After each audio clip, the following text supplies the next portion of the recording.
Salut les investisseurs, dans cette vidéo, on va mettre à jour l'analyse du screener Value pour la France en mars 2025. Abonnez-vous à la chaîne si ce n'est pas déjà fait et on commence avec les critères de sélection. Comme d'habitude, j'exclus certaines industries dans lesquelles je n'investis pas comme les biotech, marchés financiers, laboratoires pharmaceutiques, les banques, l'immobilier, les rates, etc. On se met sur Trading Country France, donc les actions qui sont négociées en France. On met un premier critère de solidité du bilan avec 3 fois la dette nette sur EBITDA maximum, une market cap minimum de 100 millions d'euros pour avoir des dossiers qui sont un peu liquides, un rendement des capitaux investis à 7% qui donne une rentabilité convenable et une valeur d'entreprise sur EBITDA de 5,5. Donc ça c'est un peu fine-tuné pour avoir 10 entreprises sélectionnées. Et on commence tout de suite avec l'analyse. Alors, ce qu'on va regarder, c'est trier par market cap les entreprises qui sortent via ce screener. On a l'industrie d'entreprise, on a la valeur d'entreprise sur EBITDA de l'action, donc c'est-à-dire l'indicateur de cherté, le rendement des capitaux investis, donc la rentabilité en termes de rendement des capitaux investis, les free cash flow par rapport au bénéfice net pour comparer, l'endettement de l'entreprise, le pays, bon ça on s'en moque un peu, le prix, on va mettre le dividende qui peut être aussi intéressant et on va mettre aussi quelque chose que je mets pas souvent mais qui peut être intéressant, c'est la croissance du chiffre d'affaires, sales growth, revenue, et on va mettre en total revenue, on va se mettre sur une croissance annualisée sur 3 ans et on est parti. Le premier dossier qui nous sort dans cette liste, c'est Total Energy, évidemment, donc il sort toujours dans ce screener parce que c'est une belle entreprise value, très bien gérée, bonne entreprise bon énergéticien français, mais leader mondial également. Donc on est sur une entreprise sur EBITDA de 4,1, ce qui est vraiment pas cher. Pourquoi est-ce qu'on est aussi bas? Parce que les énergéticiens, ils sont complètement pénalisés en Europe à cause des normes ESG, mais tant mieux pour les investisseurs particuliers, parce que vous pouvez accéder à des entreprises qui sont pas chèrement valorisées, alors que les fonds d'investissement ne peuvent pas y investir à cause des normes. ISR, ESG et compagnie. Donc, pas cher, total. Un rendement des capitaux investis qui est tout à fait convenable à 8,5%. Des free cash flow équivalent bénéfice net, ce qui nous dit que le rendement du dividende de 6% actuellement, il est sûr. On va se rajouter un critère ici, c'est le payout ratio. Voilà. Donc, avec le payout ratio, on voit qu'on est à 50% sur Total. Donc ça veut dire que 50% des bénéfices sont versés en dividendes, ce qui est très sain comme proportion. Et comme les free cash flow sont plus élevés, qui sont équivalents au bénéfice net, eh bien ce payout ratio est correct. En effet, on paye les dividendes avec les free cash flow, pas avec les bénéfices nets. Donc quand ils sont équivalents, le payout ratio a du sens. Il y a un peu de croissance, mais pas grand chose. 2% de croissance dans un secteur qui est très mature, donc c'est pour ça qu'on dégage beaucoup de cash. Donc Total Energy, intéressant. Ensuite, on a Eiffage, donc dans le secteur de la construction et des concessions. Valeur d'entreprise sur EBITDA de 5,4, c'est pas cher payé. Rentabilité convenable, on va dire, à 7% en termes de rendement des capitaux investis. Des free cash flow qui sont 3 fois plus élevés que les bénéfices nets. Donc ça, c'est bien, sauf si c'est au détriment de la croissance, c'est-à-dire qu'on arrête de faire des dépenses en capital et qu'on maintient plus l'appareil productif. Mais peut-être qu'on peut faire ça puisqu'il y a, s'il y a plus de croissance, ça vaut peut-être le coup, mais on voit qu'il y a quand même un peu de croissance. Donc à vérifier pourquoi est-ce qu'on a une telle différence dans les tableaux de trésorerie. Il y a un peu de dette sur Eiffage, 2,4 fois la dette nette sur EBITDA, mais c'est consubstantiel au secteur d'activité. C'est la même pour Vinci, par exemple. On est sur des secteurs d'activité qui ont des cash flows récurrents et de la visibilité sur ces cash flows grâce aux concessions, en fait. Donc, avec ces concessions, ils savent à peu près combien de cash ils vont pouvoir obtenir. Et donc ça permet de négocier des taux d'intérêt attractifs auprès des banques qui sont rassurés par ce niveau de visibilité sur les cash flows. Donc, pas un sujet, à mon avis, ce niveau d'endettement. Un bon rendement du dividende à 4,25%, avec un payout ratio qui est pas indiqué, qui est à 93%, mais en fait, c'est pas bon, parce qu'on est les free cash flows sont 3 fois plus élevés. Donc, en réalité, il est autour des 35-40% ce payout ratio. Donc, ce rendement du dividende est, en plus, sécurisé à ce niveau-là. Donc, Eiffage aussi, intéressant. On arrive sur Téléperformance. Donc, vous le savez, je la couvre en long, en large et en travers sur la chaîne, puisque je suis actionnaire. Je vous renvoie vers les vidéos récentes que j'ai faites sur Téléperformance. On est sur une entreprise donc, du service des professional services, donc externalisation de l'expérience client et des process métiers, et aussi services spécialisés. L'entreprise sur EBITDA de 5, donc c'est pas cher payé. une rentabilité des capitaux investis qui est tout à fait correcte, à 7,8%. Des free cash flow qui sont 3 fois plus élevés que les bénéfices nets. Donc on génère beaucoup de free cash flow chez Téléperformance. Donc il faut aller creuser dans les tableaux de trésorerie pour quelle en est la raison. Moi je pense que c'est parce qu'il y a beaucoup de dépréciation et qu'on fait moins de dépenses en capital, mais il faut vérifier dans les tableaux de trésorerie. Il y a un peu de dette, 2 fois la dette nette sur EBITDA, c'est rien d'insurmontable. Surtout que Téléperformance peut s'endetter à des niveaux qui sont pas trop élevés. Donc la dernière émission obligataire me semble était autour des 4%, donc c'est pas si cher payé. On a vraiment du dividende qui est à 4,15%, avec un payout ratio à 44%, mais en fait ce payout ratio est plus faible que cela, puisque les bénéfices nets sont bien moindres que le free cash flow. Donc dividende sécurisé, avec un rendement intéressant. Il y a un peu de croissance chez Téléperformance, maintenant c'est de la croissance surtout externe. Ils ont fait une grosse acquisition en 2023 avec Majorel, donc ça a boosté la croissance annualisée. En croissance organique, c'est plutôt autour des 3%. Dossier intéressant, évidemment, mais je suis actionnaire, donc mon avis peut être biaisé.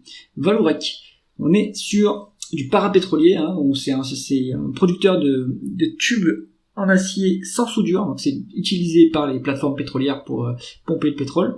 On est sur une valeur d'entreprise sur EBITDA de 5,3, donc c'est pas cher du tout. On est sur en plus une bonne rentabilité opérationnelle avec un rendement des capitaux investis à 12,3%, donc ça c'est pas mal. Free cash flow un peu moins élevé que les bénéfices nets, donc à voir pourquoi les tableaux de trésorerie. Il n'y a pas de dette chez Vallourec et une légère croissance. Il n'y a pas de dividende versé apparemment. Peut-être que ça serait intéressant d'en verser, ou peut-être que l'entreprise fait des rachats d'actions, donc ça à vérifier. Vallourec, c'est un bon dossier value. Il y a en plus une prime spéculative sur le fait qu'il y a ArcelorMittal au capital, qui pourrait augmenter sa participation, voire privatiser l'entreprise. Donc Vallourec, bon dossier, cyclique cela dit, mais le secteur pétrolier est quand même en bonne forme actuellement, donc Vallourec en profite, et c'est bien désendetté. Donc dossier intéressant à mon avis. Manitou, donc là on est sur la production de chariots élévateurs, donc on est sur un secteur industriel. Ça figure pas ici, mais Manitou présente une décote sur actifs tangibles, notamment les stocks, donc ça apporte une marge de sécurité. La valorisation est faible, à 4,2 fois l'entreprise sur EBITDA, donc là-dessus il y a une marge de sécurité quand même. Bon niveau de rentabilité opérationnelle, rendement des capitaux investis à 13,3%, ça c'est pas mal. On a des free cash flow un peu moins élevés que les bénéfices nets, donc à voir pourquoi dans les tableaux de trésorerie. On a un dividende qui est payé à hauteur de 6% de rendement, donc c'est intéressant, avec un payout ratio qui est légèrement plus élevé que ce qui est indiqué ici, mais on est inférieur à 50%, donc ce dividende, il est sûr, en tout cas au niveau actuel de free cash flow. Donc ça c'est très bien. Un peu de dette au bilan, 1,3%, mais il y a une bonne rentabilité. On voit que la rentabilité est à 13%, et alors que il y a une croissance qui est un peu plus élevée que cette rentabilité, donc peut-être qu'on doit s'endetter peut-être pour financer la croissance. Donc Manitou, beau dossier cyclique, à mon avis c'est toujours un point d'entrée intéressant sur cette entreprise. Mersenne, on est sur la production de câbles électriques, donc on est lié à la thématique électrification, data center, etc.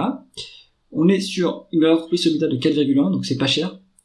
Rendement des capitaux investis correct à 8,6%. Attention, il n'y a pas de free cash flow sur les 12 derniers mois. Après c'est pas un problème, si c'est ponctuel, on peut avoir des free cash flow négatifs s'il y a un investissement important qui a dû être fait.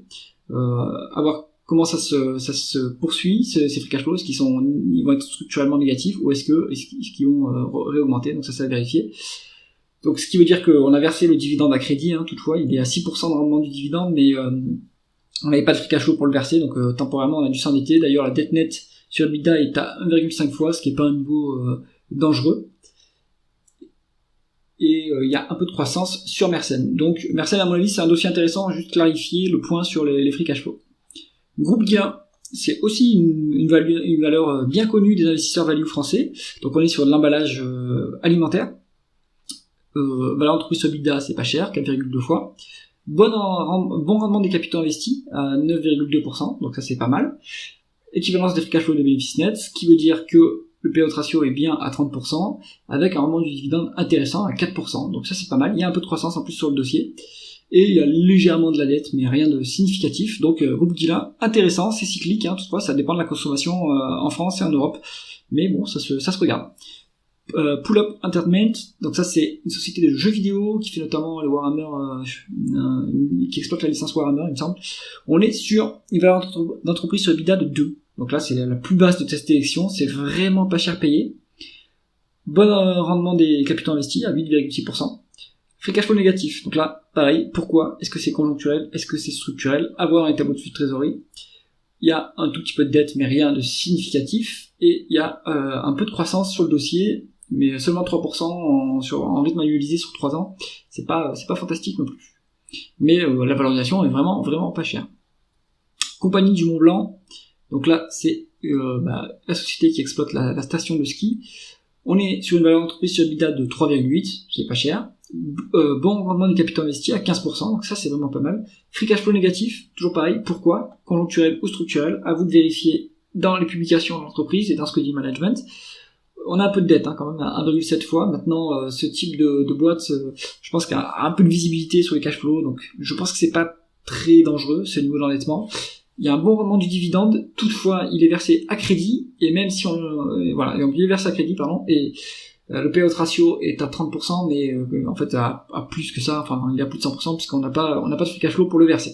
Il y a quand même beaucoup de croissance en rythme annualisé sur 3 ans, donc ça à vérifier. D'où vient cette croissance? Est-ce que c'est la croissance externe? Je pense, je pense pas que on ait une croissance organique à ce niveau-là, donc ça c'est à vérifier de votre côté, mais ça peut être intéressant si vous éclaircissez le point sur le free cash flow. Et pour conclure cette analyse, Claranova, donc ça c'est un petit éditeur logiciel, 100 millions d'euros de market cap. On est à 4,6 fois la valeur d'entreprise sur EBITDA, donc c'est pas très cher. Excellente rentabilité opérationnelle, un bon rendement des capitaux investis à 21%. Free cash flow positif, bénéfice net négatif. Donc en fait on a fait des pertes comptables. Donc il faut voir, est-ce que c'est dû à de l'exceptionnel, à des dépréciations, etc. Si c'est le cas, pas de souci, vu que les free cash flow sont positifs. On a un peu de dette sur le dossier, 2,2 fois, attention, c'est un niveau, pour une small cap, c'est quand même un niveau qu'il faut surveiller.